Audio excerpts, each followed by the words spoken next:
Last time I shot a video about retirement, not only did a lot of people enjoy that video, but I also ran into a young woman named Bethany who stopped me and we stopped and talked about real estate and retirement for a minute. And I'm going to put up that clip right now to show you why I think it's important to know about this stuff and why I'm making this video. Excited to see what your next video is.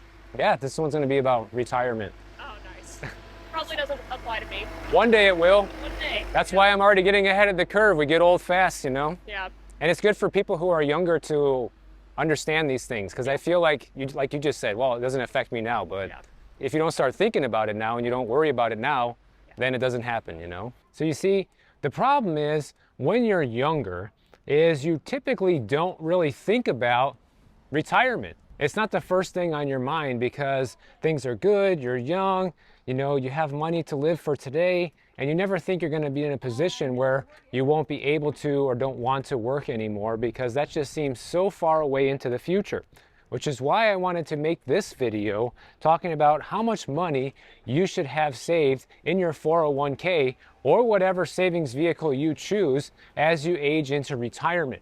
Because if you don't keep up with these stats, then there's a high probability that you will never actually be able to retire. And before we actually get into the money stats, the first thing I just want to say is that the earlier you start saving for retirement, the better off you're going to be, and the more you're going to have saved, and the higher the likelihood is going to be that you will actually be able to retire one day. A survey that came out just this year from Capital One found out that 77% of US adults feel anxious about their personal finances. And that's because people are unprepared for paying for today and are even more unprepared for paying for tomorrow. So Rowe Price has published the retirement savings benchmarks that you want to aim for depending on your age and salary. And this can help you understand whether or not you are on track to be able to retire one day, or you have some catching up to do. And the younger you are when you see this video, the more time you have to rectify the situation. Now, the data I'm going to show you guys starts off in your 30s, but let's just say that if you are in your teenage years and you're working, or you are in your 20s, then you should just be saving as much as you can at this point. There's no real amount that you need to have saved in your 20s, but the more the better. But starting off in your 30s, Rowe Price suggests having 1 to 1.5 times your annual income saved by your mid to late 30s, which I think is very low, actually, to be honest. But at least it's setting the bar low for people. And I think a lot of people could actually accomplish this while they're in their 20s, especially if you start saving as soon as you start working. You know, if you're like me and you start working at 16 years old, by the time you're in your mid-20s, you've already been working for 10 years. So this means you should have roughly $70,000 saved if you make $70,000 a year annually, or up to about $105,000, somewhere in that range. It's 1 to 1.5 times what you're making right now. And your 30s are critical because this is the time in your life when typically you're going to start making some real money. And that's why it's so hard to save when you're 18 or 25, because not only are you reckless with your spending, but you just don't make that much money.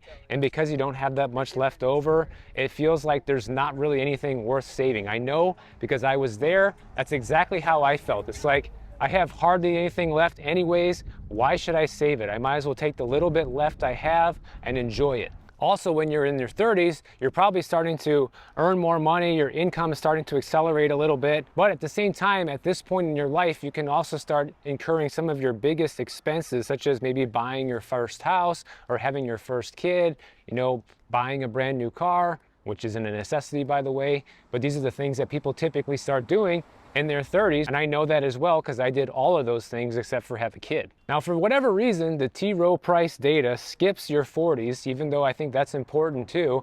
So we're gonna go straight to your 50s. That's a big time gap right there. We're talking 20 years that you should be continuing to save, but let's see how much you should have been able to catch up in those 20 years.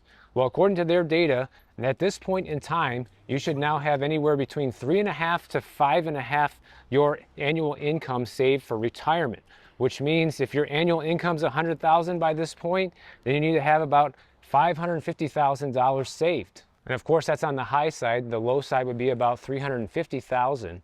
And keep in mind, you know, the idea here is that compound interest and continuing to invest is also helping tremendously with this savings. because you're not just putting money into a high yield savings account and expected to have, $500,000 in 20 years. It's not like that.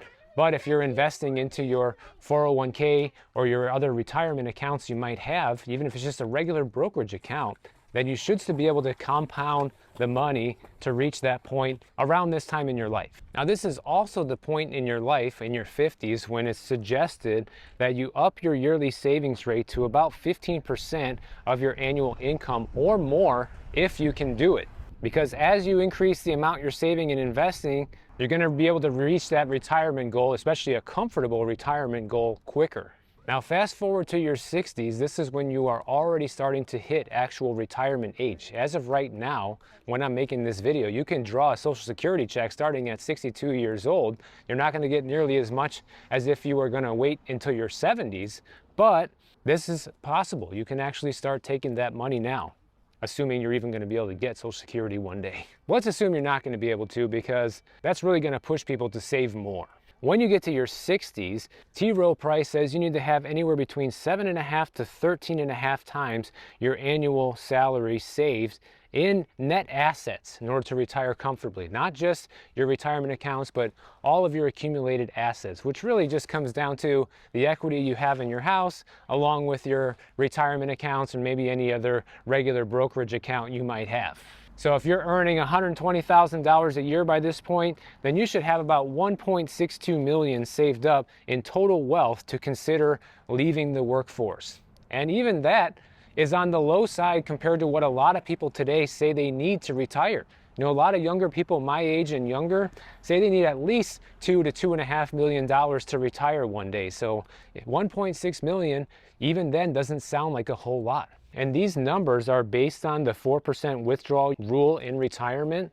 So, your target could be very different from this depending on where you plan on living, depending on what your income level is, or, what your lifestyle expectations are going to be in retirement.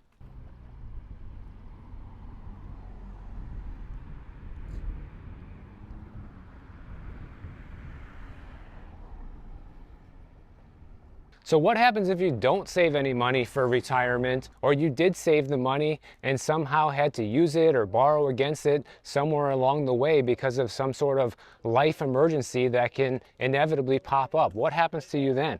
Well, take a look at this story. Here's a story of somebody who's 88 years old and has to still work right now. They have zero savings, but at one point in time, they actually had $500,000 saved. So how in the world does something like that happen? Well, this story is about a woman who's 88 years old who is now working as a notary in Florida, and she works to pay her bills. She has basically no savings, and she has to rely on her stepdaughter to help her stay afloat. And this is not really a position that anybody at this age ever wants to find themselves in, but life happens and things don't always go as planned. She says, I thought that by this point in my life that I would be getting my Social Security, have a very nice pension from my corporate management years, and even be able to help other people financially at this stage. She says her first retirement was when she was 53 years old from her middle management job at Ameritech in Chicago. And her husband had health problems, and the doctors advised her to get him out of the cold winters and get him someplace where it was warm, so they ended up moving to Florida. So she took an early retirement because she had 35 years in with the company. So fast forward a few years, her husband could no longer work, and she was thinking about taking her pension, but she was worried that if something happened to her, that it would leave her husband with no income. So she looked into the survivor option, where you would essentially just get 50% of the pension if the person who originally earned it were to pass away. But she said that really wasn't enough for her to be confident that she could get established in Florida. So what she ended up doing is she took a buyout option, and at age 53, she figured she probably had another 20 years to live. So they gave them the cash that would have represented her pension through age 73. She invested a lot of it, and the return was 10 to 12% annually, and they were comfortable financially, at least for a while. But she says this actually ended up being a major mistake, because if she would have gotten the pension, she would now be getting somewhere between $3,500 and $4,000 per month in addition to her Social Security check. And she says she was trying to protect her husband. But the company does still provide her with excellent insurance benefits. So she was retired for a good 10 years and got to live the retired lifestyle of just playing golf and playing pickleball all day and just relaxing. But after being retired for a while, she felt like her life didn't really have much purpose anymore, which is another huge problem that a lot of retirees end up running into if they don't have a lot of hobbies or some sort of plan for their retirement life. So in 2004, she ended up writing a book, which never ended up making her a lot of money, but she felt good about writing it. And then she went back to work for another 11 years as a manager for the National Cremation Society. And she worked there for a little while, and then she retired again. But then she had a series of misfortunes. When she was working, they were living in a gated community on leased land. That's already a slippery slope right there, I can tell just from the words. They decided it would be best that they would own their property, and their lease was about $300 a month at the time, which was subject to annual inflation increases. This is why I tell everybody, no matter what type of property you're going to own, make sure you own the land, especially when it comes to mobile home parks. So they decided to buy this house, and the idea was to actually pay for the house within just 3 years with a $50,000 down payment, $50,000 the next year, and then $30,000 the third year. So basically the house cost them $130,000 back in the day, which is also something of the past. So she was looking at her mutual fund account on a Thursday. It was going up. She called and asked for a $50,000 check. With a mutual fund, unlike a stock, when you take a withdrawal, it'll be based on the market at 5 p.m. the following day, which was a Monday. Through a very unfortunate turn of events, the market crashed and $300,000 evaporated overnight in her mutual fund. And guess what? She never recovered from that loss. So this probably happened during the 2008 financial crisis. It doesn't say the timeline of this, but that was the last time we had a major stock market crash, so it had to be then. Fast forward to today in 2025, she is still in that same house on the leased land, and she has a reverse mortgage on the property. And a lot of people asked me to make a full video about reverse mortgages after talking to Nancy the other day, and I am going to do it. So just rest assured that video is on its way. It's going to be coming out. And now, because she lives in Florida, she lived there for 20 years with no hurricane damage, and now over the past couple of years, she's had 3 hurricanes that have damaged her property. And her insurance has gone up considerably, just like everybody else, as well as the deductible if you need to make a claim. And right now she has a little over $20,000 in bills that still need to be paid. And she's only getting about $1,940 a month on Social Security. So each year right now she's short about $6,000, and her stepdaughter lives with her, and she pays the maintenance fee on the property, which is $1,780 every 6 months, and the insurance, which is about $2,200 every 6 months. But even having somebody live with her, she is still negative $6,000 a year. And honestly, I hate to say it like this, but if she's 88 and she's at a point where she's negative $6,000 a year, she's probably planning on dying pretty soon, where it's not going to be an issue anymore, which is the sad reality that a lot of people find themselves in when they get into financial trouble at this age. And it just goes to show you that even once you think you have everything figured out in life, you're sailing on easy street in retirement, things can sometimes take a turn for the worse. In her case, it seems like she made 2 fatal flaws. One was not taking the full pension because she was worried that her husband wouldn't be able to have enough money if something were to happen to her. And of course, now she's the one alive and the husband is gone. That was mistake number 1. However, no one can see the future, right? Mistake number 2 was taking the withdrawal from the mutual fund at the exact wrong time, and the market just happened to crash the following Monday, and buying a house at the same time. At least I would have canceled the decision to buy that house. If you're in a situation where, you take that big withdrawal and you take a massive hit financially in your portfolio, at least don't make that major financial decision to buy the house, because now you're just putting yourself in an even more precarious position. So those are like the 3 fatal mistakes that this woman made. And these are mistakes that anybody could easily make because they're mistakes that you don't think are a mistake at the time. It's like you feel like you're making the right move when you do it. I mean, she's trying to protect her husband with the pension, right? She's trying to make the withdrawal from the mutual fund to put a large down payment on the house. She's trying to buy a house rather than rent, which is something that people have always been told is the best thing to do. And probably back then for $130,000 for a house in Florida probably was cheaper than renting, most likely. But just the timing of these decisions is what really messed her up. And that pension decision was probably the biggest mistake of all because she would still be getting a paycheck to this day rather than taking that buyout. And she ended up living at least another 15 years beyond what her buyout number was. And there was some other mistakes that she made too, which I'm not going to get into right now, but those were like the major ones. But I think the lesson of this story here is that not only is it important to save for retirement, but you need to hold on to what you save with dear life. Okay, you cannot afford to gamble it on buying a house or doing any sort of crazy investment once you have that money.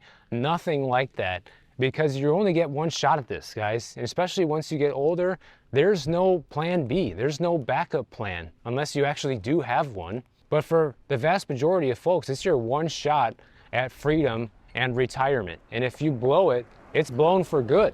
This lady's story is a perfect example of that. And that's why I want young people to hear this so much too, because you have a chance to secure your future more than anybody does when you're younger. So I want everybody, no matter what your age is, unless you're already retired, to go ahead and look at what you have saved right now and see how it stacks up to the earlier measurements we were talking about. And those are pretty modest measurements. These are nothing crazy. And it's basically something everybody should be able to achieve because it's based on your annual income. So no matter what you're making, it's relative to that amount. So it's not like one exact number, like, oh, you need to have $2 million by the time you retire. No, it can be different for everybody depending on your salary because everybody has a different lifestyle. Everybody has a different cost of living that they become accustomed to. And that's what you're trying to preserve and maintain throughout retirement. And whatever you do, if you find yourself in a situation where you are on track, you need to guard that money with your life. Do not borrow against it. Do not borrow it to anyone else, no matter what the emergency is, because you're going to put yourself in a situation where you won't be able to retire. And if you're somebody who you know you need to play catch up, start doing it. Going back to the video I made the other day, take that second job. A lot of people are doing this to make ends meet. Maybe you need to take the second job in order to catch up to retirement. You won't have to do it forever. It makes more sense to work a second job for a few years now so you don't have to work at all later on versus working till you're dead. But it's up to you how you want to handle it. Personally, I think retirement is going to be something completely of the past that's going to be gone forever because a lot of people are just not going to do what it takes to save for it. And I get it. It's hard. We're at a time right now in history where it's probably harder than ever to save for it. But when you put in the work, there is a chance that it might still happen for you. So if you enjoyed this video, make sure you subscribe to the channel.